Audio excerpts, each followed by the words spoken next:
Add केला आपण citric acid, ते पण मिक्स केलं. What did you see? ते पिंक झालं. Even this colour experiment 2. Cup 2 मध्ये आपण बटरफ्लाय पी पावडर टाकली, हाफ स्पून फ्लेवर आणि 25 ml वॉटर. ते पण झालं डार्क ब्लू कलरचं. मला आपण बेकिंग सोडा ऍड केल्यावर what did you see? It's green. नंतर आपल्याला हे जे लिक्विड आहे, आता नीट दाखवा इकडे जवळ येस.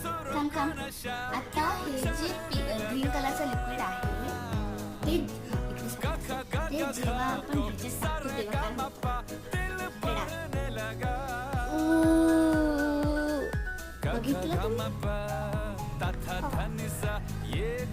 क्लाउड आला ना वरती एकदम. आता ह्याला आपण मिक्स केलं ना, अजून मोठा क्लाउड येईल.